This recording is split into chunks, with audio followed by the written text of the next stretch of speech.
Yeah. So let's talk about that, because often when clients come in, it is, I want to stop looking pornography, or I don't want to be depressed anymore. I don't want to be anxious. And when I'll ask, like, okay, if you weren't depressed or anxious or looking at porn, what would your life be like? And often it's like, I don't know. Like, I've spent all my focus and energy trying to get rid of something. And that isn't the same as health. Like, the absence of a problem is not the same thing as health. Right. So, how do you help clients develop a framework for what healthy sexuality might look like if it's more than just the absence of a pornography problem? That's a challenging thing because there aren't a lot of models or visions out there for what like a healthy sexual relationship, or I would say like individual like sexual health look like.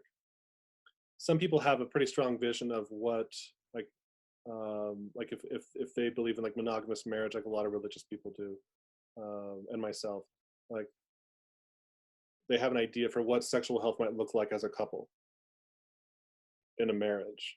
But a lot of my clients aren't married, or these kinds of behaviors like online or et cetera, like are sort of outside of that, and they don't know how to sort of manage that kind of issue.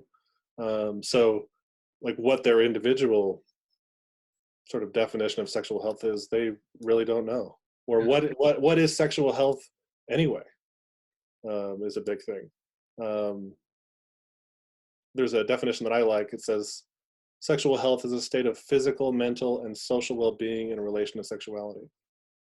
So sexual health being more about who you are and what you value, and your sexual behavior being what you're doing. Most people think those are sort of the same thing, and they haven't really thought about um, their well-being around sexuality, their Mm. knowledge, their comfort level talking about sexuality with others that that are appropriate for them in their culture or beliefs. Um, they've not given that a lot of thought, and can't blame them. Who's helped them have these kinds of conversations? So especially men. I've seen in conservative cultures, the sort of entrance ticket for a man to be able to talk about sex or have a sexual health conversation beyond just like joking or these kinds of things. He's got to be labeled as an addict and sent into some kind of treatment, or Wow. even worse, even much worse, he's got to have offended in some way, or spouse sent them in. Like, this is the cost. This is the way for a man to get a sexual health conversation opportunity for a lot of men. um, Women to some degree, but I found that more women that I talked to said, "Oh yeah, I had a few friends growing up, and we could talk about like what's it going to be like on the wedding night, or sexual relationships or things like that." But with men, oh yeah, I could never talk to my guy friends. Like we go golfing and we'll joke about sex, but we don't really talk about it. Yeah. And I know they're all struggling with pornography, but we don't really talk about it. Wow. So it wasn't until you kind of like mess up that you actually Yeah. get permission to Yeah. talk about sexuality.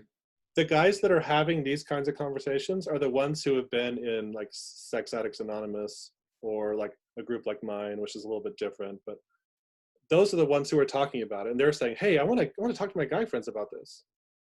But otherwise, I rarely hear, unless a man was raised in a home where like they had like the 1,000 1-minute conversations about sex with their parents growing up, and it was more of an open topic.